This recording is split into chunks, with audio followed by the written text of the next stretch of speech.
Le thème de ce matin, c'est de la fatigue à la force, du vide à la vigueur. De la fatigue à la force, du vide à la vigueur. En général, dans la vie, c'est plutôt de la force à la fatigue et de la vigueur au vide. C'est comme ça que ça se passe dans une marche sans Dieu. C'est souvent de finir dans la fatigue.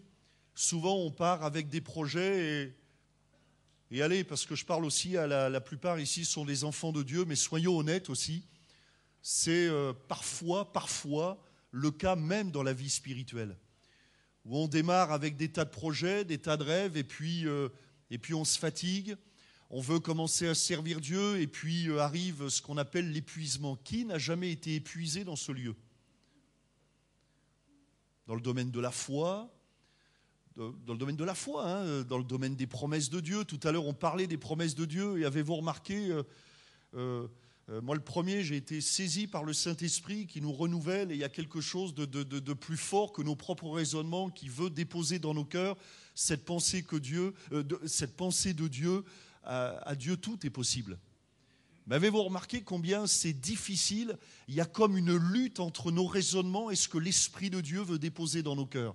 Il y a comme un combat, et je ne sais pas pour vous, mais en tout cas dans mon cœur, moi c'est permanent, un combat permanent entre les promesses, le miraculeux, la vie du Saint-Esprit, les bénédictions de Dieu, ce que je peux lire dans la Bible, et nous autres, les pasteurs aussi, enfin j'imagine tout le monde, mais je pense particulièrement les responsables, en tout cas quand on lit les Actes des Apôtres, on est émerveillé devant cette Église formidable, mais il y a constamment ce combat permanent entre l'Église dont on rêve, et puis la réalité, ou plutôt nos raisonnements qui à chaque fois nous disent « mais non, c'est pas pour toi, c'est pas possible, c'est pas le moment, c'est pas l'heure ». Je me souviens, il y a quelques années, j'étais à un séminaire de leaders, et un des thèmes, c'était le réveil.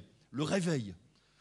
Et quelqu'un avait dit « ouais, mais pour la France, c'est pas le temps ». Et je me souviens, en moi, ça m'avait révolté. Alors, comprenez bien, je ne dis pas qu'il avait tort, parce que c'est vrai, il y a des temps, il y a des saisons.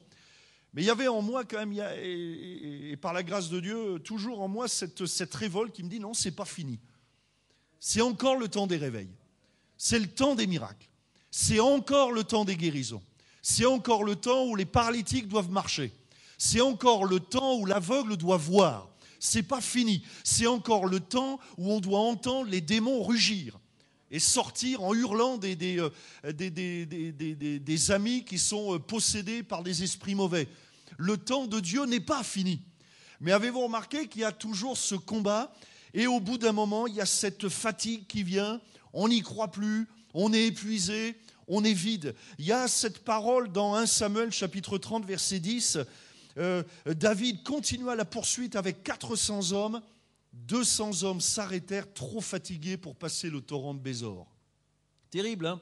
Et en lisant tout le contexte, on s'aperçoit que David, à cette époque-là, n'était pas encore le roi, c'était encore Saül qui portait la couronne, et donc les combattants, l'armée, là, les hommes qui étaient, ces hommes qui étaient avec David, on peut dire, étaient des valeureux, étaient des hommes qui avaient pris position quand même, en prenant position pour David, ils avaient pris position contre le roi officiel, le roi établi, donc quand même des gens, des hommes courageux, et puis on le sait par la suite, des gens qui n'avaient pas peur de se battre, de combattre, des vainqueurs, des guerriers. Bon, et nous les voyons, et je ne sais pas ce qui se passe. Enfin, ils arrivent à cette ville de Tsiklag, et là, ils s'aperçoivent, ils arrivent trop tard, quoi. La ville est brûlée, c'est fini. Je ne sais plus qui, les Philistins ou les Amalécites, enfin, je ne sais plus lesquels, là, les Ammonites phalloïdes, sont partis. Et ils ont laissé la ville brûler, mais c'est terrible pour tous ces hommes parce qu'il y a là des femmes qui ont été enlevées. Et ils arrivent trop tard. Et j'imagine que ça a dû être une claque sur leur tête. Ils ont dû se dire, oh là, ça y est, on arrive trop tard. Et c'est dans ce contexte-là qu'on lit, mais David, lui, continue la poursuite. David ne s'arrête pas. La ville est brûlée. Il n'y a plus rien. Lui, il y avait ses femmes là aussi, il y allait aussi pour récupérer ses femmes, et voilà qu'il n'y a plus personne. Tout le monde a été enlevé, enfin dans le meilleur des cas, ils ne le savent pas encore, mais dans le meilleur des cas, ils ont été enlevés, dans le pire des cas, ils ont été tués. On peut tous imaginer. Et voilà que sur ces hommes, il y en a 200 qui s'arrêtèrent trop fatigués. Et lisez la suite du texte parce que c'est très intéressant. David continue donc avec ceux qui ne s'arrêtent pas, donc il continue. Ils vont retrouver les ennemis, ils vont récupérer les femmes, ils vont les ramener, ils vont récupérer des richesses, des biens, etc. Et à un moment donné, dans ces hommes qui ont été jusqu'au bout, certains vont dire « Mais on ne va rien donner aux 200 qui se sont fatigués là. On ne va rien leur donner. » Et David va leur dire « Mais si. On va partager tous nos biens mais, de la manière égale avec les 200 hommes qui se sont arrêtés cause de fatigue, comme s'ils étaient venus avec nous. » Et j'y vois là la pensée de Dieu. Dieu ne nous condamne pas quand on est fatigué. La volonté de Dieu, c'est de nous relever. La volonté de Dieu, c'est de nous renouveler. Et il n'y a pas de condamnation. Après tout, David aurait pu revenir en disant « Bon, allez, on les met de côté, ils se sont arrêtés, bah, tant pis pour eux, nous on continue. » Mais non. Et ils reviennent et ils partagent les riches, le butin, quoi. Ils partagent le butin. Dans Proverbe 25, verset 25, il est écrit « Comme de l'eau fraîche pour une personne fatiguée, ainsi est une bonne nouvelle venant d'une terre lointaine. » Une bonne nouvelle. Et nous avons besoin, et là aussi, combien la parole de Dieu est précieuse, parce que ce n'est pas anodin qu'il soit écrit que la bonne nouvelle, elle vient d'une terre lointaine. Et parfois, pour nous, ça vient de loin, ça vient du ciel, ça vient d'en haut, ça vient d'au-delà de nos raisonnements, ça vient au-delà de notre compréhension, ça vient au-delà de l'intelligence. On est là dans le domaine du spirituel, on est là dans le domaine de la foi. Les promesses de Dieu ne peuvent pas s'expliquer. Le miracle de Dieu ne peut pas se décortiquer. Vous savez ce que c'est que la théologie ? La théologie, c'est l'étude de Dieu. Il y a une bonne théologie qui nous amène à connaître Dieu, puis il y a une mauvaise théologie qui nous amène à décortiquer Dieu comme si c'était un insecte. Mais on n'est pas, nous, de ces théologiens-là. Nous, on est des théologiens dans le sens qu'on veut connaître Dieu. On veut comprendre Dieu, on veut s'approcher de Dieu, réaliser. Il y a un domaine au-delà de l'intelligence, c'est le domaine de la foi. Et on a besoin, et ce matin, mon désir, c'est qu'ensemble, nous puissions saisir cette bonne nouvelle qui vient peut-être de loin, mais on veut la saisir. Une bonne nouvelle, c'est comme de l'eau fraîche pour une personne fatiguée. Je suis convaincu que dans ce lieu, certains sont fatigués, d'autres sont épuisés. D'autres sont vides. Certains ont l'impression que même quand il y a une vague du Saint-Esprit, ça leur passe comme, vous savez, l'eau sur les plumes d'un canard, que c'est en louange, c'est adoration où vous chantez mais du bout des lèvres, ou alors vous chantez même plus, ou alors vous chantez mais il y a quelque chose en vous qui dit mais non, c'est pas pour toi. Et alors le but de Dieu, c'est de guérir aussi les cœurs brisés. Jésus est venu pour guérir les cœurs brisés. Le but de Dieu, c'est la restauration, le renouvellement, la guérison, la réparation, la reconstruction. Dieu veut même transformer le mal en bien. Extraordinaire, hein ? Dieu veut même transformer le mal en bien. Alors on va parler de quelqu'un, je préviens tout de suite la vidéoprojection, je ne sais pas si on aura le temps de parler des deux témoins là, mais le premier, c'est Asaph. Asaph, lui, j'ai noté en titre, de la joie à la jalousie, de la louange à la lassitude. Normalement,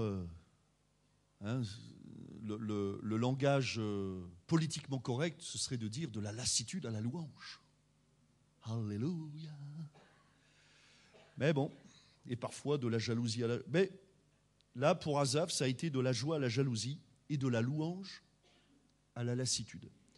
Psaume 73, verset 1er, psaume d'Asaph. « Oui, Dieu est bon pour Israël, pour ceux qui ont le cœur pur. Toutefois, mon pied allait fléchir, mes pas étaient sur le point de glisser, car je portais envie aux insensés en voyant le bonheur des méchants. » Et puis versets 12 et 13. « Ainsi sont les méchants toujours heureux. » Vous avez vu la vision qu'il a ? Toujours heureux. Ils sont toujours heureux. Tout leur réussit. Toujours heureux. Ils accroissent leur richesse. Et donc arrive cette conclusion, verset 13. Et ça arrive toujours quand on commence à vouloir se comparer les uns aux autres, c'est toujours négatif. Hein, parce qu'à la fin, on arrive toujours à cette conclusion. Je portais envie aux insensés, en voyant le bonheur... verset 13. C'est donc en vain que j'ai purifié mon cœur et que j'ai lavé mes mains dans l'innocence. C'est-à-dire qu'Asaph, il est là dans ce que j'appelle le regard horizontal qui alimente l'envie et la jalousie. Pourtant, Asaph, quand on le lit bien, quand on lit ses psaumes, a écrit plusieurs psaumes qu'on trouve dans le livre des psaumes. Et Asaph, ce n'était pas n'importe qui, c'était le responsable de la louange, c'était un homme de Dieu, c'était un homme rempli de l'Esprit de Dieu, un homme capable, un homme qui avait des compétences et un homme spirituel. Mais voilà qu'à un moment donné, comme quoi ça peut arriver à chacun d'entre nous.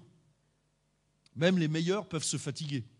La preuve, même Moïse, il a baissé les bras à un moment donné. Et donc Asaph, il n'est pas meilleur que les autres. Et moi j'aime beaucoup ces textes parce que finalement ça nous ramène à notre humanité. Et n'ayons pas peur de confesser notre humanité. N'ayons pas peur, donnons-nous, amis et frères et sœurs, le droit à l'échec. On peut échouer. Et Asaph, il l'explique, et je le trouve courageux quand même, Asaph, parce qu'il aurait pu ne pas écrire le psaume 73. Et on serait passé du 72 au 74. Il est où le 73 ? Oh, je sais pas. T'as dit combien ? 73 ? Non, je sais pas. Non, je sais pas. Non, ou alors j'ai dit, peut-être oui, si, j'ai dit oui, Dieu est bon pour Israël. Mais bon, ça valait pas le coup, je ne l'ai pas mis, ça faisait qu'un verset, ça faisait un peu court. Bon. Mais non, Asaph, il ouvre son cœur et il dit, voilà ce qui s'est passé dans mon cœur, voilà ce qui s'est passé dans ma vie. Il ose le dire, pourtant il est responsable. Et il dit, oui, c'est vrai, mon pied allait fléchir, c'est-à-dire qu'il allait tomber. Il était sur la mauvaise pente. Il commençait à baisser les bras, il commençait à se fatiguer. Mais remarquez que déjà dans son cœur, les choses sont bien avancées. Peut-être que ça ne l'empêchait pas de diriger la louange, mais en tout cas, dans son cœur, il avait déjà de mauvaises pensées. Il était déjà dans la convoitise, il était déjà dans la jalousie, il était déjà dans l'envie. Ouais, les méchants, regarde-les donc, toujours heureux. Moi, ma voiture est tombée en panne, lui, il a sa Ferrari rouge. Toujours heureux. Toujours heureux. Je paye mes impôts, les impôts me tombent dessus, lui, il ne paye rien. Et bon. Toujours heureux, ça va bien, impeccable. Vous voyez, il se compare aux autres et donc la conclusion, c'est de dire, mais à quoi ça sert ? La foi, moi je me tiens devant Dieu, il le dit, j'ai purifié, et en vain que j'ai purifié mon cœur. Et là c'est intéressant de voir que pour lui aussi c'est un combat. Et pour chacun d'entre nous, c'est un combat de vivre dans la pureté. Il ne faut pas croire que ça vient comme ça, tout seul. C'est un combat de vivre dans la pureté. Et donc, à un moment donné, on le voit, il est presque à baisser les bras, dire, ça sert à quoi ? Ça sert à quoi de prier, puis de lire la Bible ? Et puis ça sert à quoi voilà, des souffrances. Et il en perd la paix. Et finalement, je crois que ce qui pose un problème à Asaph, c'est qu'il regarde dans la mauvaise direction. Si nous commençons à croire que Dieu doit guérir tous les malades ou que Dieu doit exaucer toutes nos prières, nous sombrerons dans la déception. Immanquablement. Et c'est ce qui se passe. Parce qu'il voit des choses. Je ne pense pas que Asaph soit un menteur. Il voit des choses. Bon, à mon avis, il exagère un peu quand il dit les méchants sont toujours heureux. Mais quand même, il voit des choses qui le titillent. Peut-être que lui, financièrement, il n'est pas aussi confortable qu'il le voudrait. Mais en tout cas, il regarde dans la mauvaise direction parce qu'on trouvera toujours plus riche que nous. En allant sur l'autoroute, on aura toujours une voiture à un moment donné, immanquablement, qui nous doublera. Ouais, moi aussi, j'en ai marre. Pourtant, je me mets sur la file de gauche. Et puis quand je vois puis je repère, vous voyez, dans le rétroviseur, quand il y a une voiture qui s'approche, je zigzague exprès. Ouais. Je porte envie aux voitures qui vont plus vite que la mienne. J'aime pas qu'on me double. Mais immanquablement, ou alors au feu rouge. C'est pour ça que du coup j'ai la moto, je vois un autre motard là. À la moto, ouais, là, comme ça je peux les griller les voitures. Mais un jour, on tombe toujours sur un gars qui a une moto plus puissante que la vôtre. Et toujours, quand on commence à se comparer, alors ce qu'on a, au lieu de bénir Dieu pour ce qu'on a, je vais dire presque, je ne dis pas qu'on le maudit, mais bon, on se plaint de ce qu'on n'a pas. Ouais, mais l'autre, il a une 1200. Moi, j'ai une 1100, il m'en manque 100. Ma chérie, il faut changer. Voyez ? Et c'est ça qui se passe, et il a un mauvais regard. Et il regarde autour de lui, et alors il oublie de regarder vers le haut. Et nous avons tous des besoins, mais Mais parfois, quand on oublie de regarder vers le haut, alors on est absorbé par ce qui vient vers le bas et il y a toujours mieux ailleurs. Je me souviens quand j'étais gamin, on dit ça à propos des enfants, c'est toujours meilleur chez les autres. C'est pénible, hein, les enfants. Il y a des parents là. Là, je fais ma thérapie aussi. Quand elles étaient plus petites. C'est jamais bon à la maison. On mange chez les autres. C'est parfois pire, mais c'est bon quand même. Vous avez remarqué ? Il faut toujours aller dans le pré du voisin, l'herbe est toujours meilleure à côté. Vous voyez ? On n'est jamais content. Ouais, mais l'herbe, elle est plus verte. Puis j'ai regardé les brins d'herbe, ils sont un peu plus épais. Les miens, ils sont rachitiques, ils sont tout petits. Moi, j'ai honte. Même, on dirait qu'ils se disputent entre eux. À côté, l'herbe, je la vois, elle est calme, elle est paisible. Tout... Bon, on n'est jamais content. Jamais. Enfin, en tout cas, Asaph, il est là, il est dans cette, comment dirais-je, dans cette pensée. Il regarde autour de lui et forcément, quand on regarde autour de nous, il y a toujours mieux. Il y a toujours mieux. Il y a toujours mieux, il suffit même d'aller sur le palier en face, regarder. Ah, ben lui, oh, il regarde, il a un canapé quand même. Nous, on a un petit canapé. Eux, ils ont un canapé 4 places. Avec le côté. Ouais, mais nous, on n'a pas la place. Ben, tu vois, alors en plus, nous, on n'a même pas la place, nous. Tu vois, eux, ils ont la place. Nous, on peut même pas s'asseoir, nous. Bon, c'est toujours mieux ailleurs. Et donc, Asaph se met à envier. Et parfois, au niveau de l'Église, c'est la même chose, ou au niveau de la vie. Alors, les célibataires se mettent à envier les couples mariés. Les couples mariés, parfois, se mettent à envier les célibataires.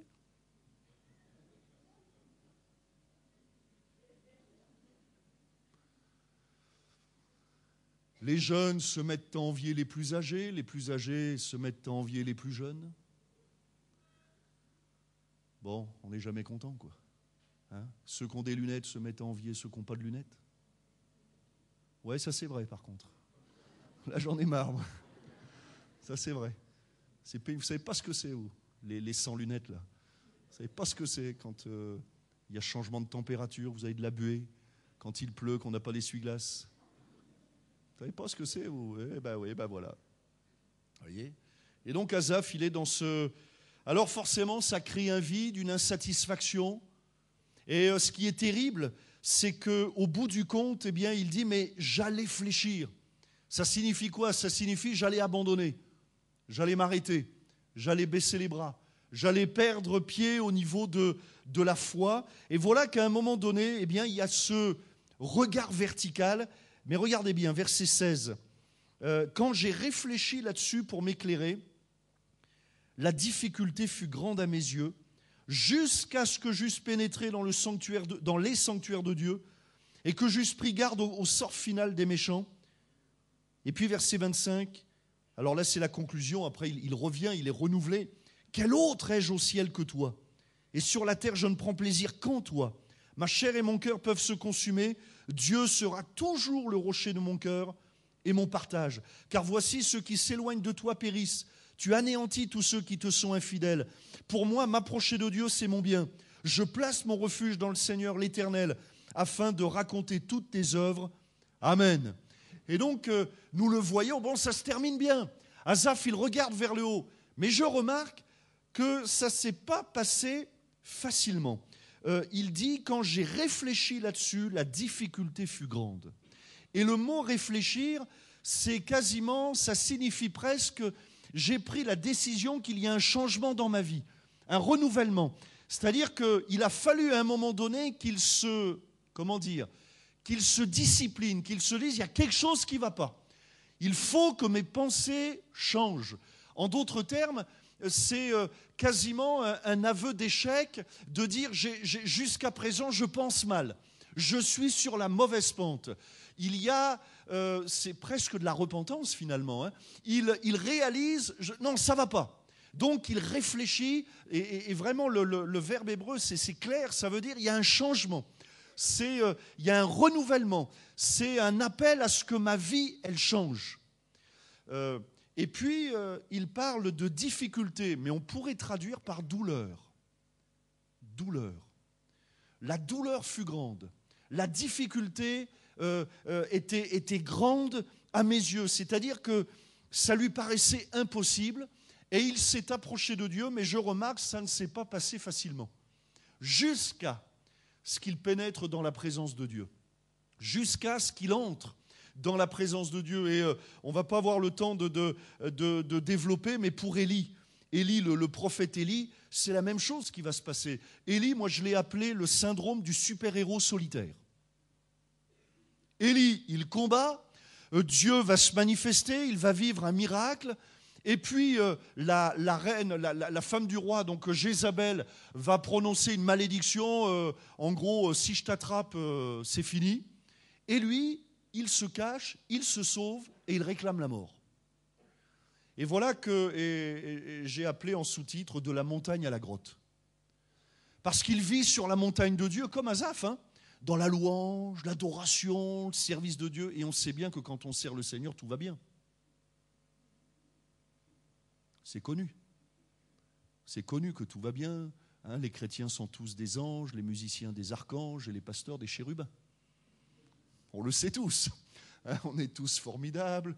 Il n'y a pas un seul mot blessant qui sorte de notre bouche. Quand on parle, les violons nous accompagnent. On n'a pas besoin de se parfumer le matin qu'on sent bon. Bon. Alors, voilà, de la montagne. Et Asaph, c'est la même chose. Il est aussi, lui, sur la montagne. Et Élie, il est sur la montagne. Alors, le problème d'Élie, la cause, elle est un petit peu différente, lui. Lui, Élie, il fait partie de ces gens qui... Bon, c'est comme ça. Élie, il combat tout seul. Il est tout seul, du coup, il se croit tout seul. Et quand il a un obstacle, eh ben, il est tout seul. Il a tellement l'habitude de se battre tout seul, de faire tout seul, qu'il en oublie. Et Dieu va lui ouvrir les yeux sur le fait, ben, il y en a d'autres comme toi. Ne te crois pas tout seul. Et Dieu va l'amener dans la grotte. Et là, Dieu va se manifester, je ne sais pas si ça peut apparaître, 1 Roi 18, un Roi chapitre 19, verset 11. Bon, la vidéo, ils me pardonneront. Parce qu'il y avait tout le... Bon, mais on va juste lire le verset 11 et 12. L'Éternel dit, sors et tiens-toi dans la montagne devant l'Éternel. Et voici l'Éternel passa. Et devant l'Éternel, il y eut un vent fort et violent qui déchirait les montagnes et brisait les rochers. L'Éternel n'était pas dans le vent. On vit, je crois, dans une époque, même dans nos églises évangéliques, on vit une époque où on ne cherche Dieu que dans le vent. D'ailleurs, il faut être dans le vent des fois. Et parfois, je vous avoue que ça me fait peur. Il faut toujours être dans le vent. Il faut qu'on soit dans le vent. Bon, il faut faire attention au vent quand même. Mais là, il n'est pas là. Il n'est pas dans le vent fort et violent. Nous, il faut ça. Il faut que ça bouge, il faut que ça casse, il faut que ça brise. On voit des montagnes et puis que ça se... Vous voyez ? Bon. Mais, et Élie, remarquez, Élie est comme nous. Lui, c'est pareil. Bon, je le comprends aussi. Il a vécu quelque chose sur le mont Carmel. Le feu de Dieu est descendu. Qu'est-ce que vous voulez que Élie, pour l'impressionner, Élie, je ne sais pas ce qu'il lui faudrait, un feu de feu. Vous voyez ce que je veux dire ? Non, mais Élie, il a vécu ça, il a vécu quelque chose de fort quand même. Alors après, c'est sûr que... Bon, alors Dieu essaie de lui parler, quoi, dire, bon, mais Dieu n'est pas là. L'Éternel n'est pas dans le vent. Et après le vent, ce fut un tremblement de terre. L'Éternel n'était pas dans le tremblement de terre. Là aussi, le tremblement de terre, ça nous parle de miracle. Chasser les démons, ça va trembler, ça va casser, ça va... Je vais ouvrir la bouche, ils vont... Dieu n'est pas là. Dieu n'est pas là. Et après le tremblement de terre, un feu. Alors on revient au feu, tiens, entre parenthèses. Parce que lui, il l'a vécu, là, il lit le feu, là, pour le coup, là, il connaît bien. Il dit, ouais, c'est bon, tu es là, et le feu, c'est le feu, il faut le feu. Je me souviens, quand j'étais stagiaire, avec d'autres stagiaires, on avait un... Comment dire ? Là, j'en ai dit trop ou pas assez, là, je suis obligé d'aller jusqu'au bout. Là, je suis en train de me mordre là. Bon, c'est pas grave, je vais laisser enregistrer, c'est pas grave. Mais on parlait d'un pasteur un peu plus ancien dans la... Enfin, un pasteur, quoi. Et alors lui, on l'appelait le feu, lui. À chaque fois lui, c'était des paroles de feu, toujours. Feu. À la fin, on l'appelait même feu. Et feu. Bon. Je dis ça avec vraiment tout le respect que j'ai, parce qu'en plus, c'est un homme de Dieu, il n'y a pas de souci. Mais bon, voilà. Mais là, l'Éternel n'était pas dans le feu. Il n'est pas dans le feu. Et après le feu, un murmure doux et léger. Quand Élie l'entendit, il s'enveloppa le visage de son manteau, il sortit et se tint à l'entrée de la caverne. Vous voyez, il est dans la caverne. Et je crois que parfois, il est bon d'aller dans la caverne. Il n'y a pas de fenêtre, il n'y a pas d'éléments perturbateurs. Il est dans la caverne. Il n'y a pas de téléphone portable non plus dans la caverne. Et voici une voix lui fit entendre ces paroles. « Que fais-tu ici, Élie ?» Et il répond, alors c'est pas la première fois, mais il répondit, « J'ai déployé mon zèle pour l'Éternel, le Dieu des armées, car les enfants d'Israël ont abandonné ton alliance, ils ont renversé tes autels, et ils ont tué par l'épée tes prophètes. Je suis resté, moi seul, et ils cherchent à m'ôter la vie. » Vous voyez, il a du mal. Hein. Il dit, je suis resté, voilà, je suis tout seul à me battre, tous les autres c'est des nuls, les autres n'ont rien compris, mais moi je suis là. Il est presque en train de dire à Dieu, heureusement que je suis là quand même. Heureusement que je suis là. Et Dieu lui apparaît dans ce murmure doux et léger. Et verset 15, l'Éternel lui dit, va, reprends ton chemin par le désert, par le désert. Par le désert. C'est-à-dire que tu as encore des choses à apprendre jusqu'à Damas. Et quand tu seras arrivé, tu oindras Hazaël pour roi de Syrie. Et j'aimerais qu'on termine avec cette pensée. C'est quand la dernière fois qu'il y a eu ce face-à-face avec Dieu? Vous voyez, Élie, Asaph, on ne peut pas les accuser de légèreté, on ne peut pas les accuser d'avoir péché. Mais ils ont commis des erreurs. Asaph a oublié de regarder vers le ciel. Et c'est étonnant parce que le plus terrible, j'imagine, dans cette histoire d'Asaph, c'est que Asaph passait beaucoup de temps à servir Dieu. C'est étonnant, hein? Et on pourrait croire qu'en servant Dieu, on a toujours les regards vers le ciel. Ben non, pas forcément. Il est dans l'activité, il est dans la responsabilité, il y a de la gestion, il y a des choses à faire, et il est là, et il est, comme on pourrait dire, le nez dans le guidon. Mais quand on oublie de revenir dans la présence de Dieu, même en servant Dieu, on s'épuise. Et Asaph, il s'est épuisé. Et il a fallu un effort de sa part pour passer ce cap, de dire, voilà, ça a été difficile. J'ai réfléchi là-dessus pour m'éclairer, la difficulté fut grande à mes yeux, jusqu'à ce que j'entre, que j'ai un face-à-face avec Dieu. Pourtant, on pourrait dire, mais Asaph, il est toujours face-à-face avec Dieu, c'est lui qui exhorte le peuple. Ben, la preuve que non. Il dit aux autres faites, mais lui, au bout d'un moment, il oublie de faire lui-même.